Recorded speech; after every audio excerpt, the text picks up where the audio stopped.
Bienvenue au podcast Le Temps d'arrêt. Ballon qui remet à Fajardo, le quart arrière recule, on s'amène vers lui, il lance et c'est Captain Tyson Philpott! Captain! Touché Alouette! Les Alouettes qui inscrivent le touché! 11 secondes seulement à faire! Incroyable! Bonjour à tous, bienvenue au 68e épisode du Temps d'arrêt. En écoutant cette séquence de David Arsenault à RDS, j'en ai encore des frissons. Je suis très, très heureux de recevoir à nouveau Pablo Herrera Vergara pour parler de la superbe victoire des Alouettes à la Coupe Grey. Pablo, ça va bien? Comment ça pourrait mal aller après une telle performance, puis de telles émotions vécues par toute une base partisane à Montréal? Absolument. Je suis sûr que c'est la même chose de ton côté. Principalement, cette dernière séquence, j'ai dû la regarder 50 fois depuis une semaine. Puis de voir l'émotion et la vigueur dans la description de David Arsenault, c'est un des beaux moments qui va rester gravé dans nos têtes pendant longtemps. Sur le coup, toi, tu étais au match. Sur le coup, en le regardant à la télévision, on n'avait pas nécessairement entendu sa description à cause de l'euphorie qui venait avec le moment. Mais c'était vraiment un moment extraordinaire qui était le toucher de la victoire des Alouettes dans cette Coupe Grey. Pablo, comme j'ai dit, on s'est parlé la semaine passée en préparation de cette Coupe Grey. On va faire un retour sur les éléments marquants du match. Tu as dû voir certains détails de différentes manières puisque tu étais sur place. Plusieurs détails qu'on ne voit pas nécessairement à la télévision. Donc, ça va être vraiment intéressant d'avoir ton point de vue là-dessus. Donc, on va vraiment y aller des éléments marquants. On parlera un petit peu aussi des célébrations pour ensuite revenir sur certains. On va mettre un petit peu la table sur la prochaine saison en parlant de certains joueurs autonomes. Puis, on parlera un petit peu d'un petit bonus qui s'est produit cette fin de semaine dans le football québécois. Commençons tout de suite cette résumé de match. Au premier quart, je ne sais pas si Pablo, tu as eu le même sentiment que nous, mais après avoir réussi un placement et donné l'avance de 3-0 pour les Bombers, ben, l'attaque de Winnipeg semblait être inarrêtable, en particulier grâce à Brady Oliveira qui a réussi un toucher pour donner l'avance 10-0. Comment était l'ambiance au stade suite à ce gros début de match des Bombers? Ben, écoute, là, vraiment des choses, chapeau à la ville d'Hamilton parce que c'était un superbe événement. Ouais. Comme tu dis, j'ai eu l'occasion d'être là. Le Festival des partisans, c'était incroyable. Voir des partisans de partout, même des villes qui ne participaient pas au match, faire le déplacement. Ouais. Écoute, c'était vraiment une ambiance de fête à Hamilton. Le match en tant que tel extraordinaire. Puis, écoute, lorsque ça a commencé, il faut d'abord dire que c'était à peu près 70%, 70-30 à peu près pour les pourcentages des gens qui voulaient que les Alouettes remportent ce match-là. Donc, c'était assez silencieux. Je te dirais, après le 10-0, il y avait évidemment les quelques cloches de vache qui se faisaient entendre du côté des Bombers. Puis, à ce moment-là, je pense que c'était un peu de la consternation dans les estrades. Il y avait peu de gens qui croyaient avec les dernières performances des Alouettes en attaque que cette équipe-là allait être capable de remonter la pente. Puis je pense que l'inquiétude a duré à peu près 2 minutes. C'était à peu près le temps de la pause parce que Cody Fajardo a mis sur place une très belle séquence pour répondre à l'adversaire. Une superbe passe à Austin Mack. Puis c'est William Stenback qui a fini la séquence. Puis soudainement, on se, C'était, on- les Alouettes ont envoyé un message aux Bombers. Le match est loin d'être terminé. Puis je pense que ça a vraiment été l'histoire du match. Les Bombers ont donné un coup, les Alouettes ont replié. Puis à la fin, c'est les Alouettes qui ont donné le coup de grâce final. Donc, C'était, c'était justement mhm. 10-7 après ce premier quart. Tu viens de le mentionner, une belle course de Will Stenback. Petit élément quand même qui nous a titillé, si je peux me permettre l'expression. Euh, Juste un petit peu avant le toucher de Brady Oliveira, la défensive des Alouettes, oui, elle concédait des verges, mais elle restait solide. Sac du corps de Sean Lemon. Ensuite, pénalité un petit peu tirée par les cheveux là, de Mustafa Johnson pour une rudesse inutile sur le KR Zacharias. De votre côté, on verra certains autres événements qui se sont produits durant la rencontre qui nous ont fait un petit peu questionner certaines décisions. Comment vous l'avez vécu cette décision quand même marquante là, au stade sur le moment, là.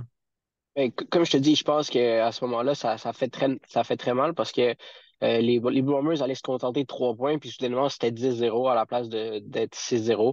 Donc, évidemment, c'était un dur coup porté aux Alouettes, mais en même temps, puis moi c'est quelque chose que j'ai beaucoup lu à travers les commentaires sur les réseaux sociaux, les gens qui disent, ah, voilà, l'arbitrage, Ouais. une équipe du Québec, une équipe de l'Ouest, puis c'est sûr que ça va aller de ce côté-là. Puis c'est clair, tu en as d'autres idées en tête, mais aussi de décisions qui sont pas allées en faveur des Alouettes, mais moi, j'ai de la misère à croire à cette Non, théorie-là.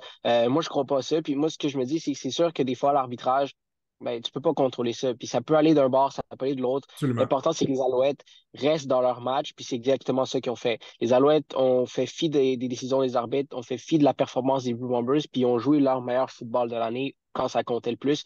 Puis c'est ça qui leur a permis de gagner la Coupe Grey. On parlera pas dans ce match-là d'arbitrage, on parlera pas tant des Blue Bombers, mais on va vraiment parler de la performance des Alouettes parce que c'est vraiment ça qui est sorti dans ce match-là.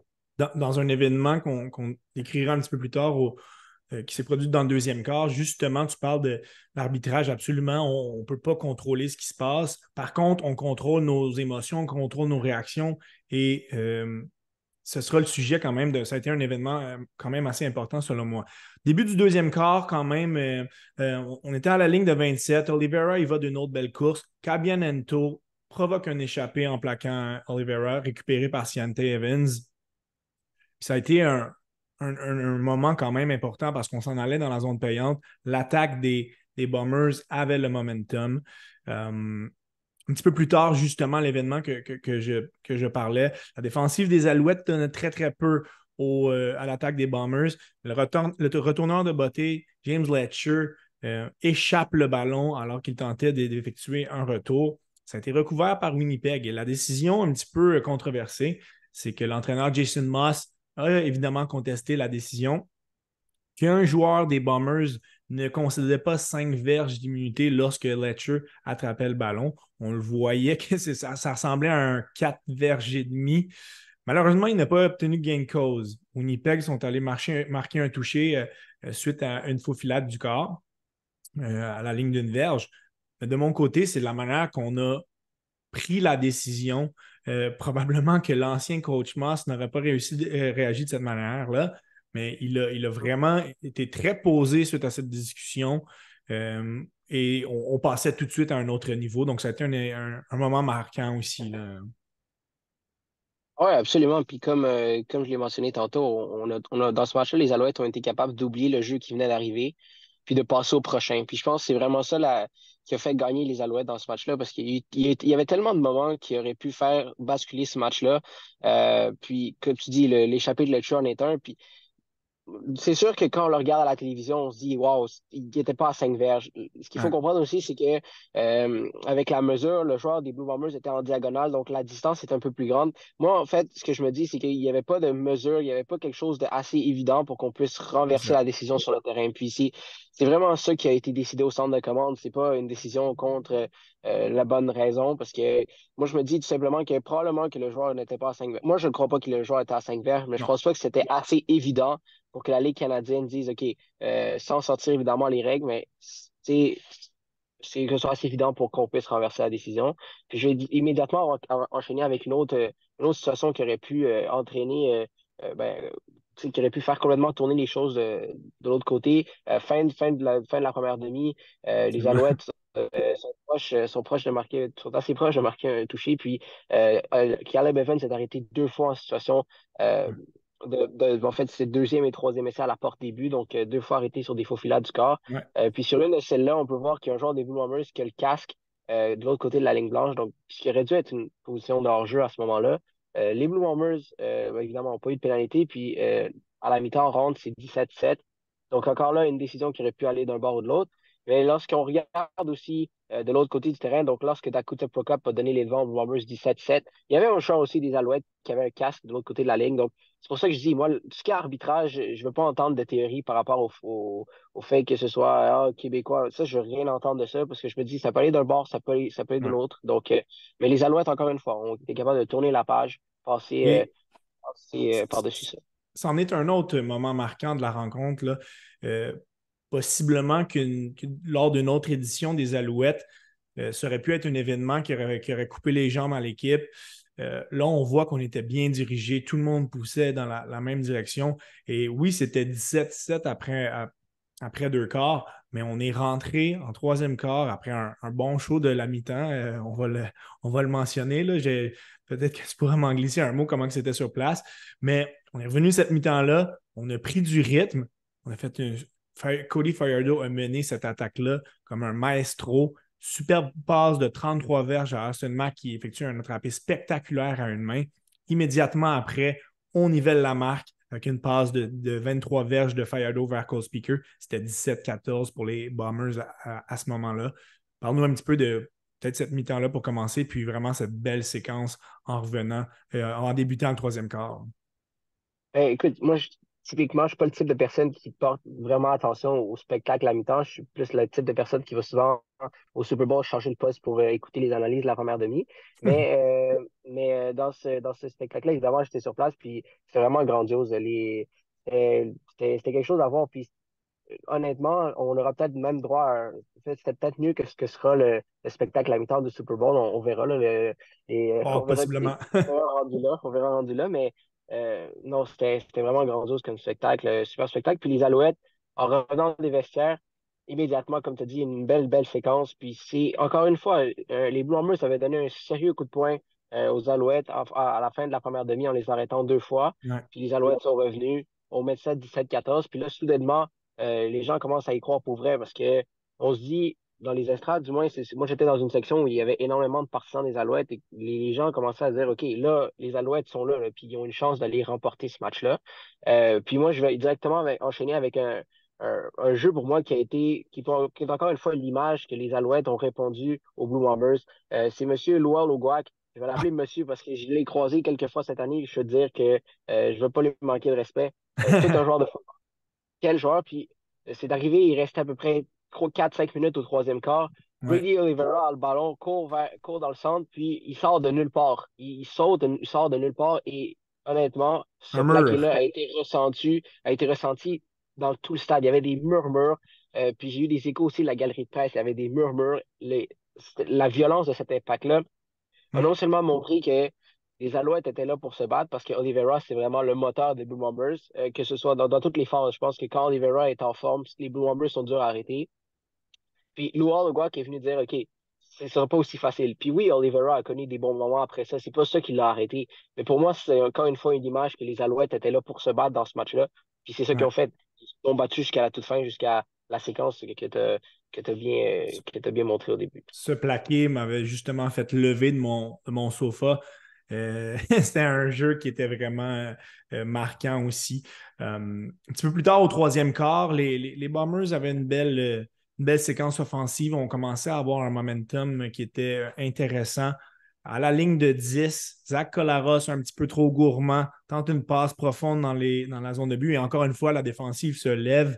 Interception de Cabianento. C'était à ce moment-là 17-14 et les deux revirements quand même en territoire des Alouettes à un moment où les Bombers avaient du momentum, sont venus un petit peu ralentir l'élan justement de Winnipeg et c'est au minimum 6 points que la défense des Alouettes retirés à la fiche des Bombers. Donc ça a été un événement quand même très, très important, un attrapé spectaculaire de Ento. Au quatrième quart, en début de quart, Cody Fajardo a subi une interception, mais on a vu que, de son point de vue, ça ne l'a pas ébranlé. La défensive des Alouettes a fait le travail. On a réussi un très bon retour des dégagements de 30 verges de Tyson Philpott. Par la suite, on a vu tout de suite Fajardo reprendre le travail, passe dans la zone début vers Austin Mack qui redonnait l'avance 21-17. Avant de nous parler justement de la dernière séquence des Alouettes, à ce moment-là, justement, parle-nous de ce que tu as vu de Fajardo, comment il travaillait suite à son interception qui a mené à ce toucher de Mack pour donner les devants aux Alouettes. Oui, d'abord, je vais juste finir, je vais donner une petite note par rapport à Kebi Onento, qui pour moi, n'eût été de la performance de Fajardo, c'est lui qui a remporté le joueur du match, échappé provoqué contre Oliveira, Ouais. interception provoquée, puis sur son interception, il est parti d'une position quasiment immobile, aller chercher le ballon à son plus haut point, donc Ouais.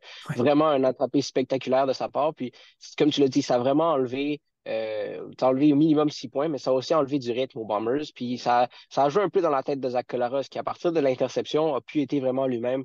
Il était plus hésitant, puis les Alouettes en ont évidemment profité. Ouais. Pour revenir par rapport à Fajardo, à ce moment-là, sur l'interception, pour moi, c'était juste un bon vieux dégagement, là. Le ballon s'est retrouvé à la ligne de 20 des Bombers, puis pour moi, ça lui a aucunement joué dans la tête. Lui, il était en contrôle de ce match-là, puis on le sentait qu'il était en contrôle, puis c'est pas une interception qui allait vraiment changer quoi que ce soit. Comme tu l'as dit, la séquence suivante, en fait, Reggie Stubblefield a fait un magnifique sac du corps, ce qui a Ouais. permis aux Bombers, qui a forcé les Bombers à dégager. Phil Pot retourne bien le ballon, puis là, les Alouettes se mettent en marche. Puis Austin Mike finit ça d'une belle façon. Comme je t'ai dit, les Blue Bombers ont donné des coups, mais les Alouettes se sont relevés, puis Ouais. ils ont vraiment mis la table pour une fin de match excitante. Et justement, les Bombers n'allaient pas abdiquer aussi facilement que ça.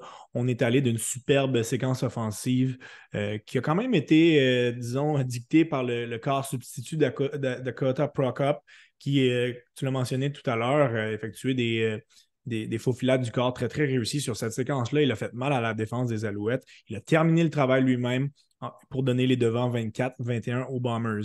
En fin de quart, on est allé à une situation où les Alouettes ont dû dégager pour redonner le ballon aux Blue Bombers. Et là, on commençait à se questionner. On avait une certaine crainte. Est-ce que les Alouettes vont avoir la chance de ravoir le ballon? Mais c'est là que la défensive de l'équipe s'est levée. Gros sac du corps en deuxième essai à l'endroit de Zach Collaros, qui donnait une dernière chance aux Alouettes. Cette dernière séquence-là, je pense qu'elle va rester longtemps gravée dans notre tête. Ça a été réussi de manière assez dramatique, là. En premier essai, Fajardo subit un sac du corps, recul de plusieurs verges pour donner un deuxième et long. Il y va d'une course en deuxième essai, course de 13 verges. Peut-être que tu as vu autre chose, mais ça semblait un jeu improvisé de sa part. Il n'aimait probablement pas ce qu'il voyait devant lui. Fajardo est un corps quand même assez athlétique. Il y va d'une belle course. Pour donner un troisième et 5, et c'est là qu'on arrête le moment. C'est même avant le toucher, pour moi, ça, c'est le jeu le plus important du match. On est allé d'une. Fajardo surprend la défense des Bombers. Il va d'une passe de 31 verges. Là, je sais qu'à la télévision, on ne voyait pas nécessairement ce qui se passait du côté de Speaker. Moi, mon cœur a arrêté un petit peu quand j'ai vu qu'il allait d'une longue passe. Sur place, j'ai cru comprendre qu'il y avait beaucoup de joueurs des Bombers qui jouaient rapprochés. On ne voulait pas laisser justement le jeu de diverge et moins pour donner un premier essai. Qu'est-ce que tu as vu à ce moment-là dans ce troisième et 5 pour finalement mener un attrapé spectaculaire de 31 verges de Cole Speaker?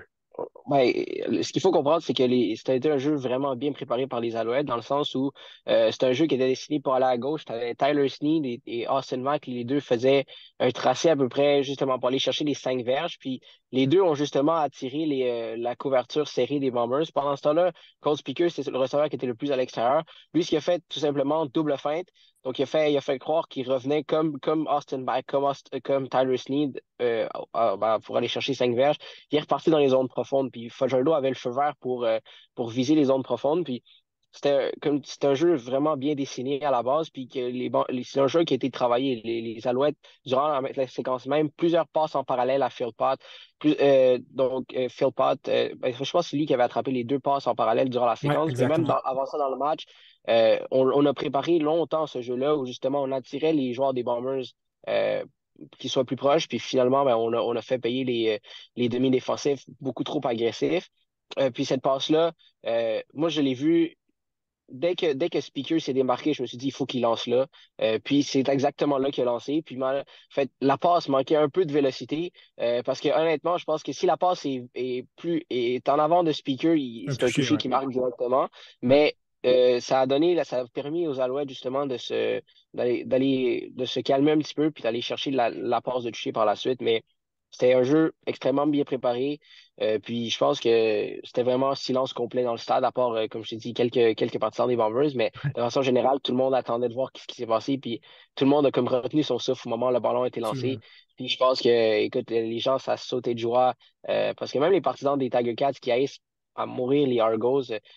Était très reconnaissant que ce soit les Alouettes là et non les Argos, parce que évidemment, on connaît la rivalité entre les deux. Ça aurait pas été le fun que les Argos occupent les vestiaires des Tiger Cats. Donc, Ouais. non, c'était tout un moment. Puis après ça, Et la passe suivante, c'était magique. finalement, cette dernière passe qui était l'objet de la description de David Arsenault un petit peu plus tôt dans l'épisode, passe de 19 verges de Cody Fajardo vers Tyson Philpott, qui était en couverture simple, qui a donné les devants à ce moment-là, 28-24, ça aurait été la marque finale, alors qu'il restait seulement quelques secondes au match.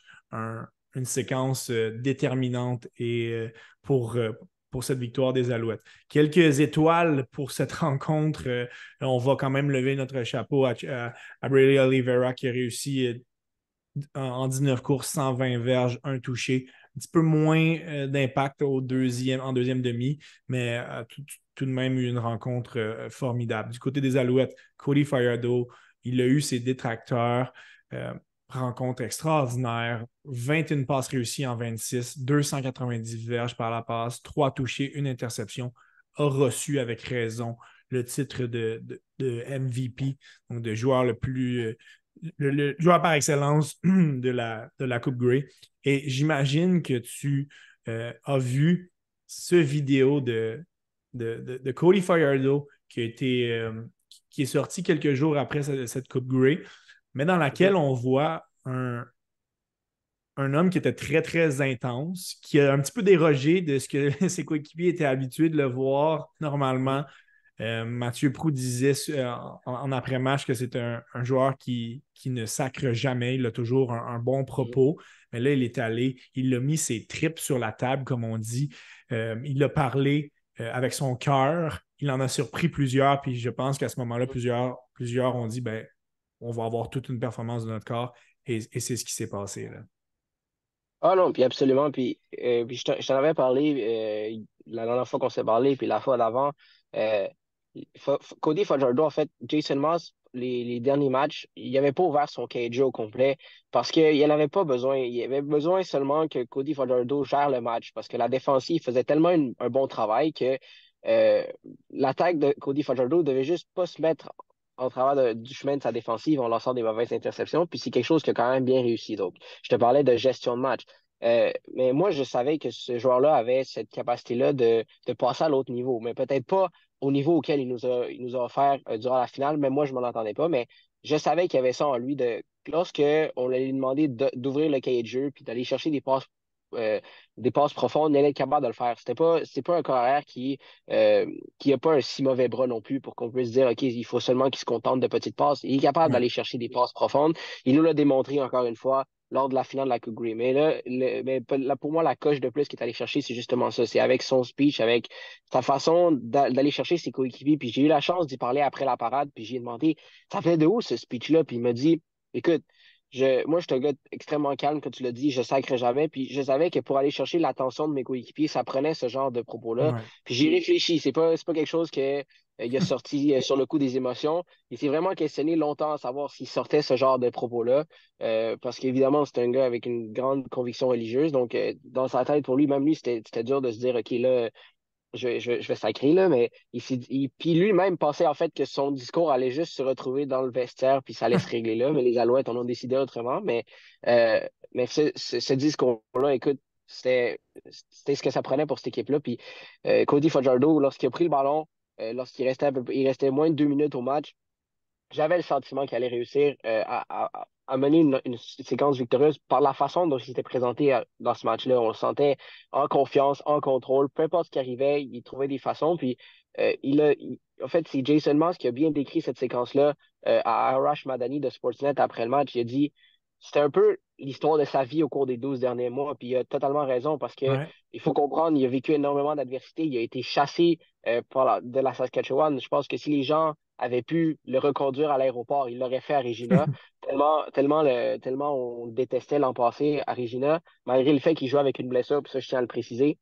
Euh, Puis il s'est relevé, on a eu le sac du Ouais. corps, il est allé chercher une course qui a mis en position les Alouettes d'aller chercher ce troisième essai-là. Donc, tout ça, c'est vraiment un peu l'accumulation de 12 mois d'efforts puis de 12 mois de Ouais. travail de sa part. Puis Jason Moss, c'est pas inclus, mais lui aussi a été chassé de Regina. Puis lui aussi a vécu beaucoup d'adversité, a vécu beaucoup de critiques. Puis malgré tout ça, il est allé chercher. C'est lui qui a dirigé cette belle séquence. Donc Absolument. les deux hommes ont fait avaler. Ont fait avaler. Détracteur. Écoute, les gens en Saskatchewan doivent maintenant se poser des questions par rapport à leur directeur général et non Ouais. aux deux hommes qui sont là. Donc, écoute, félicitations aux Alouettes. Euh, très, très mérité. Puis, ils ont été la meilleure équipe sur le terrain. Ils ont Ouais. démontré que lorsqu'une équipe se tient, lorsqu'une équipe y croit, puis lorsqu'une équipe, justement, est capable de passer à l'autre niveau au bon moment, les Alouettes, ben, une équipe de football peut remporter une Coupe Grey. Puis, c'était une merveilleuse démonstration. On dit souvent que c'est la défensive qui gagne les championnats. Mais on peut dire que là, l'attaque des Alouettes est allée chercher celle-là. Exactement. Pour terminer cette résumé de la victoire des Alouettes, Austin Mack avait réussi 6 réceptions, 103 verges, un touché. Tyson Philpott a reçu le titre de joueur du Canadien du match avec 6 réceptions, 63 verges. Et évidemment, le touché de la victoire. En défensive, tu as parlé de Ento qui a été extraordinaire. Je rajouterais évidemment le nom de Lualo Guac aussi qui a réussi 5 plaqués, mais de Darnell Sankey aussi, 8 plaqués, un sac du corps. Vraiment livrer la marchandise. Au total, cette défensive-là, oui, l'attaque a eu le dessus. Je pense que si ce n'était pas du bon travail de l'attaque, ça aurait été plus difficile pour les Alouettes de sortir vainqueurs. Mais en 3 parties éliminatoires, c'est incroyable ce que cette défensive-là a pu prouver à tout le monde et a pu rendre le travail de ses adversaires très, très difficile. Donc, la défensive en 3 matchs des Alouettes a concédé seulement 632 verges par la passe et un touché de manière combinée à Matthew Shields, Bo Levi Mitchell, Chad Kelly, Zach Collaros. On a 2 carrières quand même élites là-dedans, en plus de réussir 7 interceptions. Donc, cette défensive-là a juste continué son travail de démolition. On a eu des moments un petit peu plus difficiles, mais en somme, on a fait les gros jeux lorsque c'était le temps. Parle-nous un petit peu, Pablo, de l'après-match à Hamilton suite à la victoire. Aussi, il y avait effectivement la parade mercredi passé. Tu y étais, j'y étais aussi. Ce fut un très, très beau moment. Donc, comment as-tu vécu ces 2 célébrations de la victoire des Alouettes à la Coupe Grey? Ouais, écoute, premièrement des choses, il y avait beaucoup de gens dans les estrades qui pleuraient. Écoute, 13 ans sans aller chercher une Coupe Grey, c'est long, longtemps. J'en avais parlé la dernière fois, je perdais encore des dents de bébé. Puis euh, c'est fou, c'était fou de réaliser que cette équipe-là, en fait, ce que cette équipe-là a été capable de réaliser en si peu de temps. On n'y croyait pas vraiment avant le début des séries éliminatoires. Puis cette équipe-là a trouvé les façons à chaque fois de faire taire ses détracteurs semaine après semaine. Puis évidemment, les joueurs, évidemment, l'euphorie, William Stenbach qui pleure, qui pense à ses parents qui sont malheureusement Mm. décédés, mais qui seraient extrêmement fiers de lui Ouais. après avoir été chercher ce match-là. Écoute, Tyson Philpott, la glace dans les veines pour aller chercher cet attrapé extraordinaire en fin de rencontre, mais même lui, beaucoup d'émotions après le match.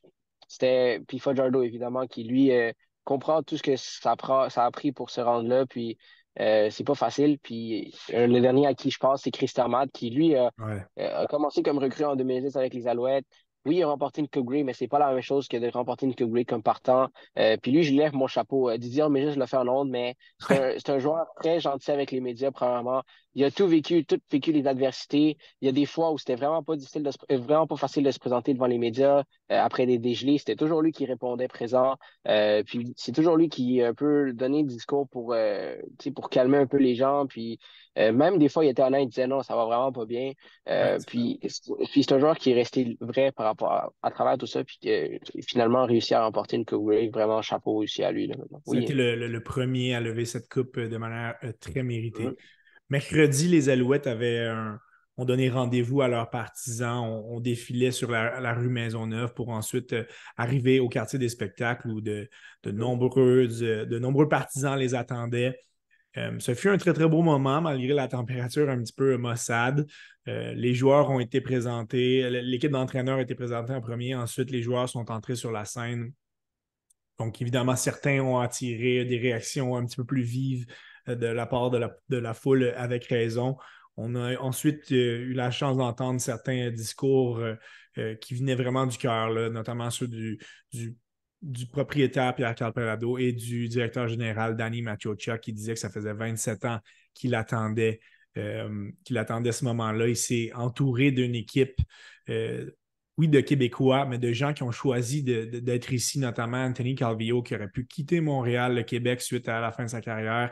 Je pense que c'est un Québécois d'adoption, puis ça a été très touchant lorsqu'il a mentionné que ce qu'il y avait en commun avec son équipe d'entraîneurs, ben, c'était des fiers Québécois qui ont remporté la Coupe Grey. Donc, c'était un des beaux moments pour moi de cette célébration mercredi, là. Oui, puis le sentiment de fierté québécois a été mis de l'avant depuis, en fait, depuis le début de la saison. On en a parlé, mais Jason Ouais. Moss a insisté sur que les joueurs apprennent le français, apprennent au moins leur numéro, leur position en français. Puis je pense que ça a fait une différence. Les joueurs se sont vraiment unis dans cette cause-là. Puis la semaine dernière, on en avait parlé des panneaux seulement en anglais. Puis Marc-Antoine Decaut a rajouté, c'est vrai, Ouais. le guide de TSN montrait que c'était Toronto contre Winnipeg la finale. Donc, tous ces éléments-là, je pense que c'est pas seulement les Québécois qui se sont servis de motivation parce que les autres joueurs ont vraiment embrassé cette culture-là, puis ils ont embrassé le français, puis ils se sont dit, on va se battre pour ce peuple-là, puis on va se battre pour ces gens-là. Puis je pense que ça aussi, ça a fait un grand impact dans la performance qui est sortie dimanche. Les joueurs ont joué pour plus grand qu'eux, puis euh, évidemment, ces déclarations de Marc-Antoine Dequoy après le match, ça a fait, évidemment, il y a beaucoup de gens qui ont critiqué un peu ce qu'il a dit, mais lorsque tu parles aux joueurs des Alouettes, les anglophones, En francophones, peu importe, faveur, tout le monde a été là, tout le monde est d'accord avec ce qu'il a dit, parce que on c'est le vrai, puis supporte.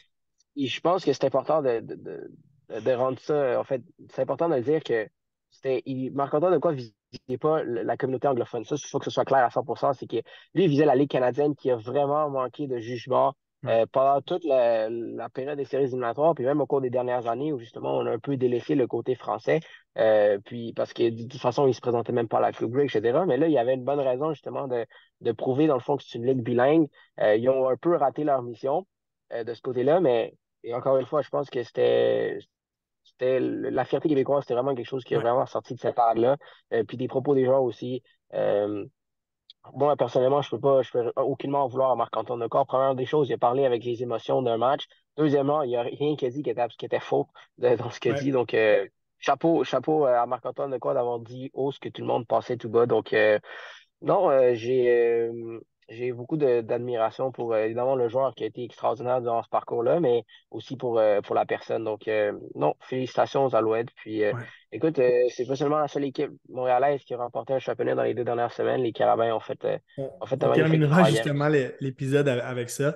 Euh, je voulais compléter en mentionnant qu'on va avoir la chance de revivre cette belle saison des Alouettes par l'entremise du groupe TVA qui ont filmé des moments clés de cette saison, évidemment, suite à l'achat des Alouettes par Pierre-Carl Pelado. Je pense que peut-être qu'on avait initialement pas cette visée-là d'avoir une équipe championne. Ça a redonné un résultat formidable.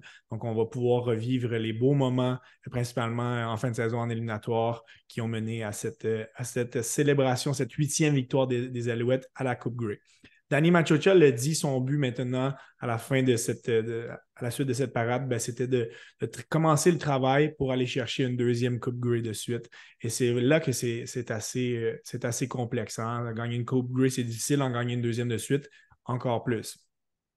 Là, dans les derniers jours, Joey Alfieri a sorti sur sa page X que la liste des joueurs autonomes. Puis certains font un petit peu le saut en voyant la quantité de noms qui s'y trouvent, mais ça, c'est assez commun dans la Ligue canadienne. Là, on a tellement de joueurs qui sont sous contrat, qui font partie d'une équipe. C'est normal qu'il y en ait plusieurs. Et c'est rare qu'on donne des ententes à long terme dans la Ligue canadienne.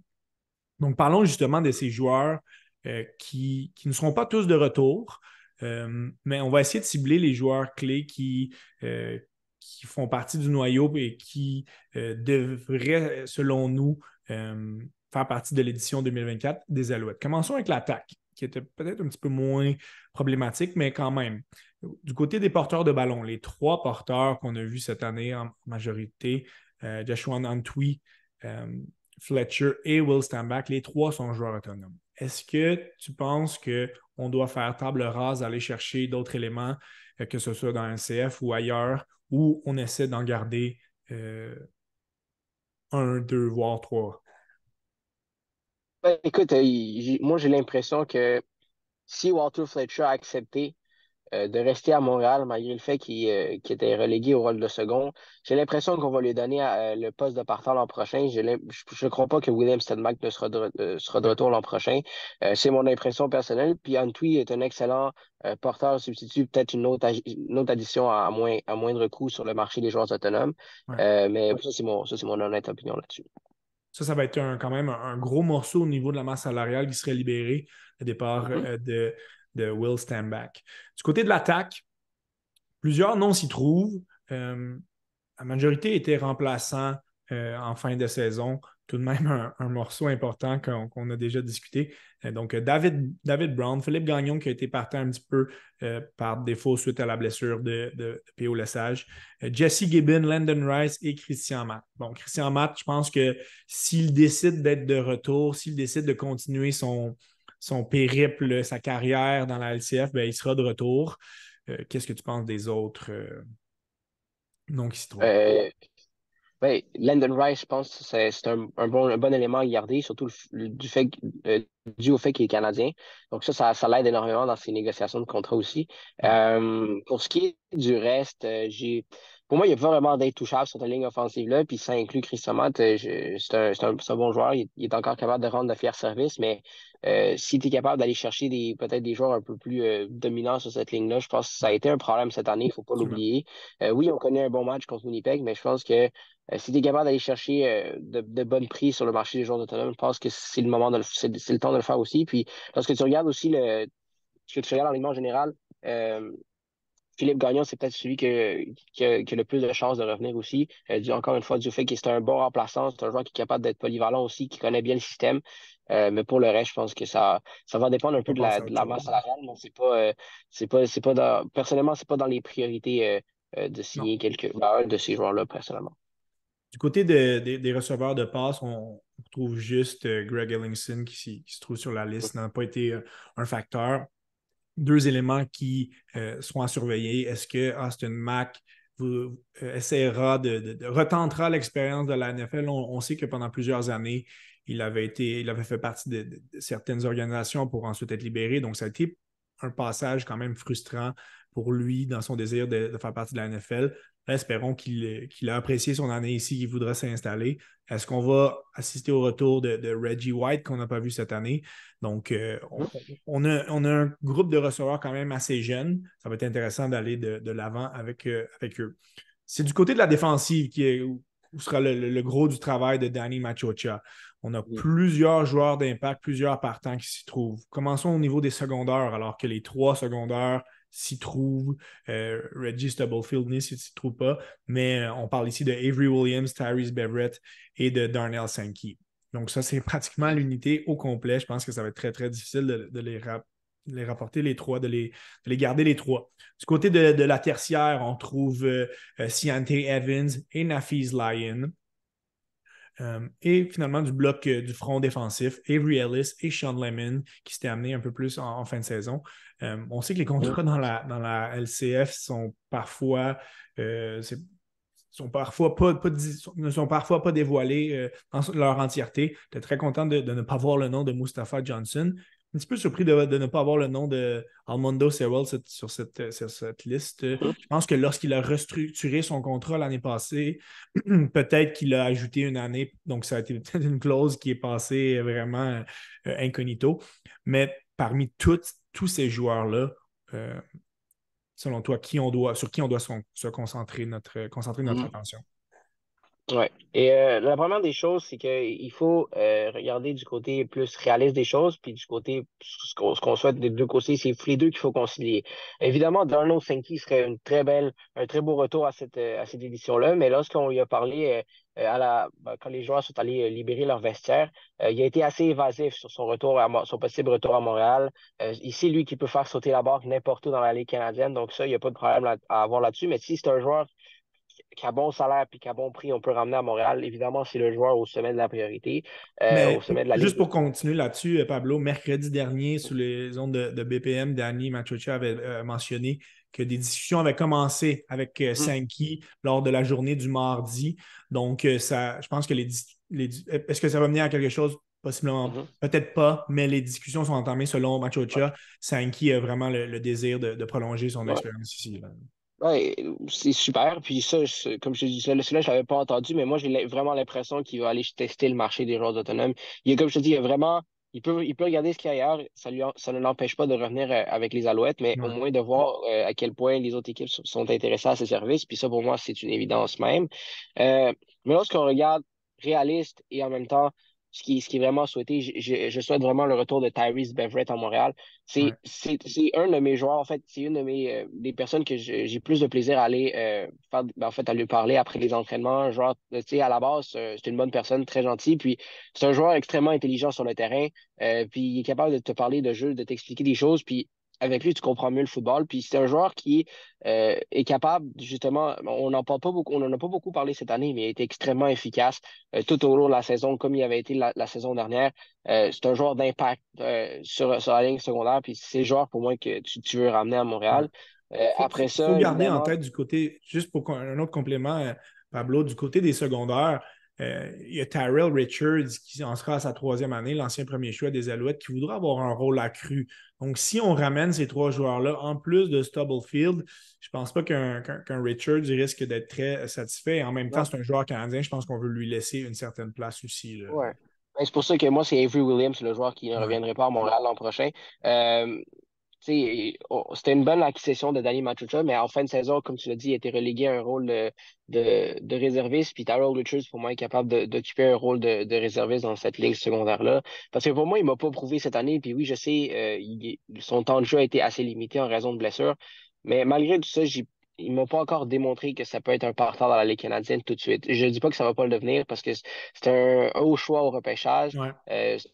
C'est un joueur qu'on est allé chercher, puis on s'est dit, ce gars-là va devenir une vedette dans la Ligue canadienne. Puis pour moi, il y a encore l'opportunité de le devenir, juste peut-être en 2025. Puis c'est rien à lui enlever. C'est pas un désaveu, mais je pense que les Alouettes, s'ils veulent, encore une fois, aller chercher un peu de notoriété, puis d'aller chercher justement, d'avoir une réelle opportunité d'aller chercher cette deuxième coupe de suite, je pense que ça va passer par un joueur en fait, comme des joueurs comme Sankey, Stubblefield et Beverett. Puis, Ouais. en fait de la rotation, je pense qu'il va avoir son opportunité aussi, mais dans tous les cas, c'est Avery Williams que je ramènerai pas. Puis, lorsque tu regardes aussi les demi-défensifs, je pense que c'est assez bien mis en place. Ouais. Puis, Nafi Zion, je pense que c'est les blessures qui vont avoir peut-être eu raison de son séjour à Ouais. Montréal. Malheureusement, un peu comme Greg Linkson. Puis, même, j'ai inclus Reggie White aussi, on n'en a pas parlé, mais c'est un autre joueur que je pense pas qu'il reviendra l'an prochain à Montréal. Le dernier gros nom où on devra mettre notre attention, c'est au niveau de la ligne défensive. Sean Lemon, extrêmement apprécié, là. Je pense qu'il a gagné des coupes ailleurs. Il a gagné des coupes ailleurs, pardon, mais on l'a vu en pleurs sur les lignes de côté. Son expérience avec les Alouettes, je pense, l'a marqué. C'est Mhm. sûr qu'il risque de présenter un salaire qui est quand même imposant. Est-ce que pour toi, on pourrait le ramener ou je vais faire une petite transition avec d'autres noms, d'autres joueurs autonomes de renom qui seront libres d'aller où bon leur semble dans la Ligue canadienne. Je parle ici du Québécois Mathieu Betts, qui a été quand même nommé le joueur défensif par excellence dans la Ligue canadienne, qui est joueur autonome, est une machine de, de sac du corps cette année. On l'a vu Mhm. avoir une tonne de succès avec le Rouge et Or. Donc, où tu penses qu'on va se situer à ce niveau-là, là? Je pense qu'au niveau de la ligne offensive, s'il y a un endroit où Danny Machuja peut se permettre d'être patient puis peut-être justement attendre à l'ouverture du marché des joueurs autonomes, c'est là. Si Sean Lemon veut absolument revenir puis que l'argent est satisfaisant pour Machuja, j'ai pas de problème à ce qu'il revienne. Mais comme tu l'as dit, tu as des bons noms cette année sur la liste et sur le marché des joueurs autonomes. Évidemment, ça m'étonnerait qu'il bouge là, mais Willie Jefferson en fait partie. C'est Ouais. pour donner une idée, c'est plus une idée pour donner une idée de la qualité de joueurs qu'on peut retrouver là. Puis Sean Lemon, évidemment. C'est un joueur qui a été, à la fin de la saison, presque indispensable à cette défense-là. Mais lorsque tu regardes justement son salaire, ce qu'il va commander, versus peut-être ce que tu peux aller chercher ailleurs, c'est là que Danny Machocha va devoir jouer un peu ses cartes. Puis je pense que malgré tout ça, Machocha a quand même le gros bout du bâton. Puis lorsque, justement, on a parlé, parce qu'on a parlé à Daniel Sankey, mais on a aussi parlé à Sean Lemon durant le, durant que les, en fait, pendant que les joueurs libéraient leur casier au stade olympique. Puis Sean Lemon, lui, a mentionné vouloir revenir. Donc, déjà là, c'est quelque chose d'assez intéressant, quelque chose que Sankey n'avait pas dit personnellement. C'est pour ça que tantôt je l'ai dit, mais euh, de ce côté-là, comme je dis, si c'est bon pour les deux côtés, je pense que ça va se faire. Sinon, euh, je pense qu'on va aller dans une autre direction. Puis c'est correct aussi. Mais je pense pas que d'autres équipes vont attendre à la mi-saison avant de le signer, par exemple. Puis c'est correct, c'est un bon joueur d'impact qui a vraiment fait ses preuves. Mais pour moi, les Alouettes doivent être patients dans ce dossier-là. Mais si, encore une fois, si le prix est là, si le joueur, l'intention puis le prix est là, je pense que c'est à ce moment-là que l'animateur peut dire on y va. Mais sinon, je pense que c'est d'être patient. Pour terminer, quelques Canadiens qui se trouvent sur la liste des joueurs autonomes. Frédéric Chagnon, Régis Sibassu, Vincent Desjardins, Alexandre Gagné. Je pense que du côté de Chagnon, Sibassu puis Gagné, on est capable d'avoir un impact considérable sur les unités spéciales. Donc, c'est sûr que ce sont toujours des joueurs qui sont interchangeables, mais ça serait intéressant de les garder. Ils sont une cœur importante de ce vestiaire-là. Vincent Desjardins, ça a été un petit peu plus difficile de son côté. Il a été rayé de l'alignement plus souvent qu'à son tour. Donc, si jamais il effectue un retour, ce sera vraiment à titre de réserviste et ce sera probablement plus tard lors de cette période des agents libres. Quand même quelques noms qui sont, pour terminer sur le sujet des agents libres, Charles Oliveira, AJ Ouellet, deux gros porteurs de ballon. Est-ce qu'il y a une petite chance justement que Danny Machocha veuille mettre son argent sur un de ces deux gars-là ou tu ne penses pas qu'ils vont bouger de leur équipe respective? C'est une bonne question. Je pense que, en fait, Oliveira, oui, non, je me corrige. Je pense que les deux vont revenir dans leur ville. Oliveira, c'est un gars de la place, c'est un gars de Ouais. Winnipeg, c'est un gars qui est fier. Puis, tu l'as vu à quel point après le match, il était déçu d'avoir perdu ce match-là. Je pense que l'organisation des Bombers est vraiment fâchée d'avoir perdu ce match-là. Puis, j'ai l'impression que c'est un joueur que peu importe le prix, les Bombers vont s'assurer de le garder. Même chose pour A.J. Ouellet à Toronto. Dans ce cas, ça va être un peu plus difficile avec la masse salariale parce que Chad Ouais. Kelly va être le joueur le mieux payé de la Ligue l'an prochain. Mais je pense que A.J. Ouellet, en fait, les Argos peuvent tout simplement pas se permettre de laisser partir A.J. Ouellet parce que Andrew Harris, visiblement, sa carrière Probablement presque terminé. fini, probablement terminé ou presque fini, n'a pas vraiment l'impact. Puis je pense que les deux autres porteurs de ballon qui ont McMahon puis Adé Boboye, c'est les bons jeunes joueurs, mais c'est les bons deuxièmes. Tu sais, c'est des joueurs qui sont capables de venir une fois de temps en temps faire un bon travail, mais ça te prend un marteau, puis je pense que A.J. Wallet, c'est le marteau qu'ils ont déjà, puis qu'il leur faut pour les prochaines années. Puis c'est un beau duo aussi avec Chad Kelly. Je pense que Ouais. s'il y a une belle compétition entre les deux, mais ça va être plus difficile. Non, je pense que malgré les tentatives, je pense que les deux joueurs vont rester là. Mais écoute, on n'est pas à l'abri d'une surprise, c'est quand même la Ligue canadienne. Terminons avec la superbe performance des Carabins de l'Université de Montréal qui ont complété la consécration du football montréalais. Ça faisait longtemps qu'il n'y avait pas eu ce duo victorieux là, d'une victoire à la Coupe Vanier et d'une victoire à la Coupe Grey. Ben, en gagnant samedi dernier euh, par la marque de 16-9 contre l'Université de British Columbia, UBC, à la Coupe Vanier, ben, c'est ce que les Carabins ont réussi à faire. C'est une deuxième Coupe Vanier pour eux, une neuvième, deuxième après quand même 9 ans après leur première. Et ça a été quand même une disette qui a été frustrante du côté des Carabins. Euh, on s'est rendu souvent loin en éliminatoire. On s'est rendu à la Coupe Vanier pour pas sortir victorieux. Mais là, cette fois-ci, mené par le joueur par excellence dans le U-Sports au complet, là, partout au Canada, Jonathan Sénécal, le corps arrière émérite des Carabins. Et surtout, grâce à cette défensive qui a été dominante à partir, toute la saison, à partir principalement à partir des matchs éliminatoires quand ça comptait. On a été un rouleau compresseur. Seulement concéder 9 points en finale, c'est tout un accomplissement que les Carabins ont fait. Là.